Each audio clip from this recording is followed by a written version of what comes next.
time. Welcome back, everyone, to this episode of Safe Diver September, where we're going to be talking about diver stress and rescue. I am Diver Dan here, and today I'm joined with Joe, who is one of our divers who went to Loch Lomond up in Athens, Tennessee, for his certification dives for his diver stress and rescue. And he's going to talk about his experience and why he feels it is a part of Safe Diver September, and if he recommends this class. So let's get right into it. Thank you, Joe, for doing this interview real quick. So with your experience with stress and rescue, and what was some great things about it, and how did you enjoy it?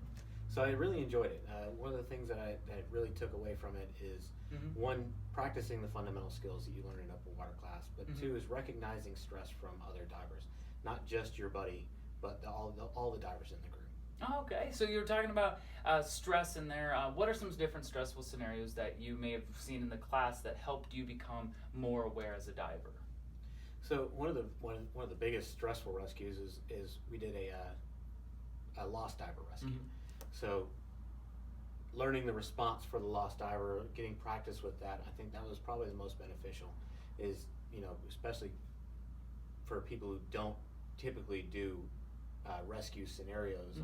I come from an EMS background, but people that don't have that kind of confidence going into that scenario, being able to practice it before you see something actually happen in life. Oh, cool. So you're talking about lost diver. I'm really intrigued about this. Can you go through what that process was like, finding a lost diver in that dive that you guys were doing? What was the group like, and what were the different tasks that were handed out to each other? Well, so anytime you go into a lost diver scenario, one, you want to verify where the diver was last seen, because you want to have a good area where to start your search.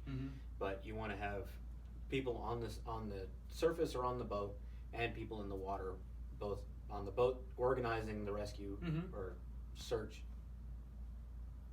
Damn it. No, that's okay, and that's totally fine. And getting in there, you have the people on the boat, and then you're having divers look for the lost diver as well. And all of this is a team effort to figure out where this diver is at, and working together as a team. And this class obviously gave you the background and the skills to help expand your bubble as a diver.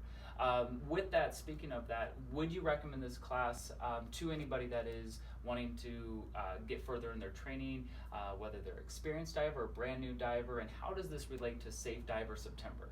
I'd actually recommend it for both groups.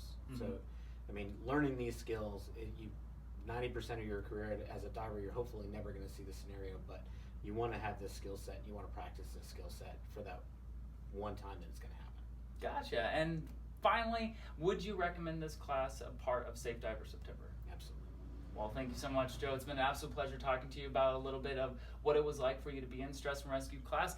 And if any of you have any further questions about Stress and Rescue, feel free to come into the dive shop and talk to one of our professionals here, where we'll gladly talk to you about Stress and Rescue and how it can relate to you as a safe diver. Now, join us next week, where we'll be talking about gear servicing and how to get it serviced and what that entails and how that will make you a safe diver. Until next week, come into the shop and come dive with us.